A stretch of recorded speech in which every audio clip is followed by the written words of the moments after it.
حضرت حبیب بن زید رضی اللہ تعالیٰ عنہ، آپ کے والد زید بن عاصم رضی اللہ تعالیٰ عنہ ان 70 بابرکت آدمیوں میں شامل تھے جنہیں بیعت عقبہ ثانیہ کا شرف و اعزاز حاصل ہے۔ سبحان اللہ، آپ نے ہجرت مدینہ کے بعد جوار رسول صلی اللہ تعالیٰ علیہ وسلم اس طرح زندگی گزاری کہ کسی غزوے میں شرکت اور کسی فرض کی ادائیگی سے کبھی آپ پیچھے نہ رہے۔ ایک دور ایسا بھی آیا کہ آپ نے جنوبی جزیرہ عرب میں 2 سر پھرے جھوٹوں کو دیکھا جو نبوت کا دعویٰ کرتے تھے اور لوگوں کو گمراہی کی طرف لے جا رہے تھے۔ ان میں ایک صنعاء میں نمودار ہوا جس کا نام اسود بن کعب انسا تھا، اور دوسرا یمامہ میں منظر عام پر آیا، اس کا نام مسیلمہ کذاب تھا۔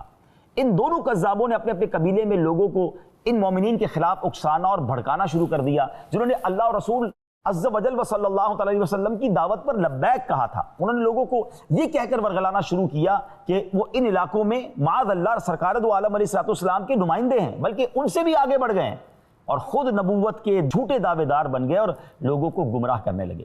اچانک ایک روز مسیلمہ کی طرف بھیجا ہوا ایک نمائندہ نبی پاک علیہ السلام کے پاس آیا جو مسیلمہ کا ایک خط لے کر آیا تھا، اور اس نے اس طرح خط میں مخاطب کیا، مسیلمہ رسول اللہ کی طرف سے محمد الرسول اللہ صلی اللہ تعالی علیہ وسلم کی طرف تم پر سلامتی ہو، اما بعد سن لے کہ میں اس معاملے میں تمہارا شراکت دار ہوں۔ آدھی زمین ہماری ہوگی اور آدھی قریش کی، مگر قریش ایک ایسی قوم ہے جو ظلم کرتی ہے۔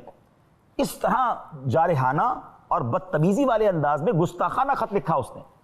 اللہ اکبر، رسول اللہ صلی اللہ تعالی علیہ وسلم نے اس کا جواب کس طرح دیا، کیا پیارا انداز ہے۔ بسم اللہ الرحمن الرحیم، محمد الرسول اللہ صلی اللہ تعالی علیہ وسلم کی طرف سے مسیلمہ کذاب کی طرف، کذاب کہتے ہیں بہت زیادہ جھوٹ بولنے والے کی طرف۔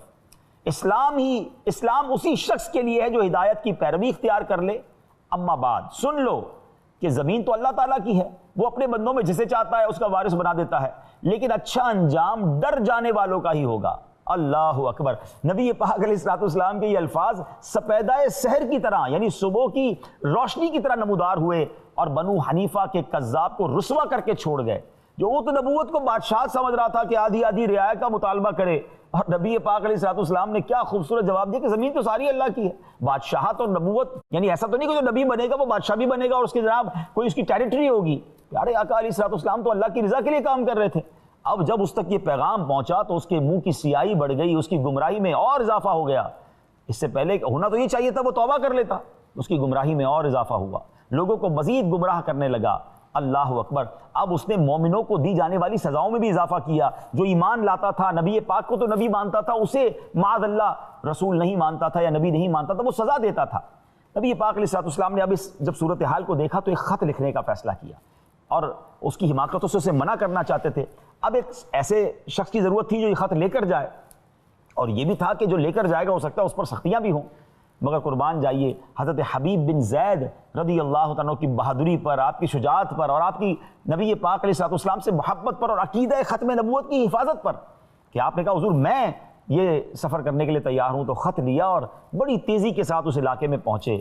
اور جب نبی پاک علیہ السلام کا خط مسیلمہ کے حوالے کیا، مسیلمہ نے جب وہ خط کھولا تو نور و ضیاء جو اس خط سے اس سے ضیائیں نکلتی ہیں، اس نے اس کی آنکھیں اندھی کر دی اور اس کا غرور اور ضلالت جو ہے وہ اور بڑھ گئی۔ مسیلمہ کذاب نے اپنی قوم کو ایک روز اکٹھے ہو کر کہا کہ رسول پاک علیہ السلام کے جو پیغام لے کر آئے ہیں حبیب بن زید ان کو لایا جائے۔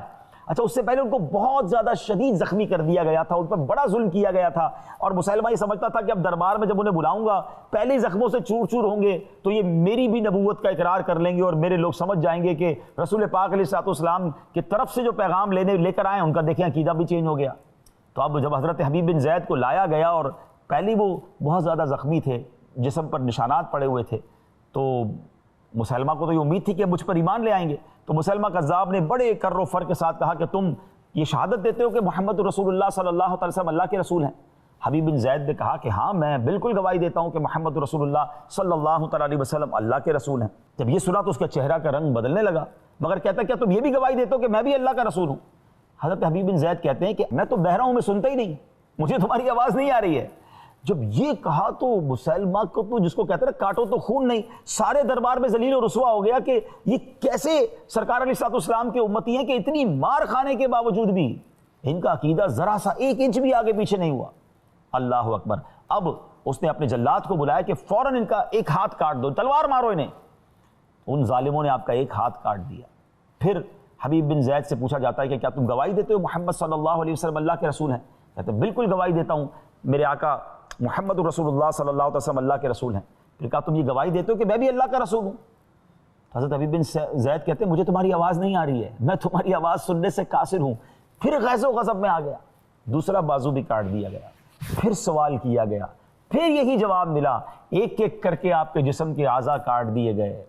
مگر قربان جائیے حضرت حبیب بن زید رضی اللہ تعالیٰ عنہ کے ایمان پر، عقیدہ ختم نبوت پر کیسی مضبوطی ہے کہ وہ بوٹیاں کرتے رہے، وہ آپ کے جسم کو کاٹتے رہے، آپ شہید ہو گئے، مگر آپ کے پایا استقلال میں، آپ کے ایمان میں ذرہ برابر بھی فرق نہیں آیا۔ سرکار دو عالم علیہ السلام کو جب یہ اطلاع ملی کہ حضرت حبیب بن زید شہید ہو گئے ہیں، آپ نے بڑا صبر کا مظاہرہ کیا، کیونکہ اللہ تبارک و تعالیٰ نے آپ کو یہ خبر دے دی تھی کہ مسلمہ کذاب کا آگے جا کر انجام کیا ہونا ہے۔ ناظرین، اس واقعے سے جہاں حضرت حبیب بن زید رضی اللہ تعالیٰ عنہ کی قربانی، آپ کا صبر، اسلام کے لیے آپ کی جو جس کو کہیے کہ استقلال ہے، عزم ہے، اس کا پتہ چلتا ہے، اور یہ بھی پتہ چلتا ہے کہ عقیدہ ختم نبوت میں ہمیں کتنا پکا ہونا چاہیے۔ ہمارے کان بھی ایسی باتیں سننے کے لیے بہرے ہونے چاہیے۔ ہم سب کا یہ فائنل ڈیسیشن اور عقیدہ ہے۔ یاد رکھیے، جس طرح اللہ کو ایک ماننا ہمارے ایمان کے لیے ضروری ہے، اس طرح جناب رسول اللہ صلی اللہ تعالیٰ علیہ وسلم کو اللہ کا آخری نبی ماننا بھی یہ ہمارے ایمان کا ویسے ہی تقاضا ہے۔ اس عقیدے کو خود بھی مضبوط کیجئے، اپنے بچوں کو بھی یہ سکھائیے۔ اور کیا خوبصورت نعرہ دعوت اسلامی کے پیارے ماحول میں ہمیں عطا کیا گیا ہے، محمد مصطفیٰ سب سے آخری نبی۔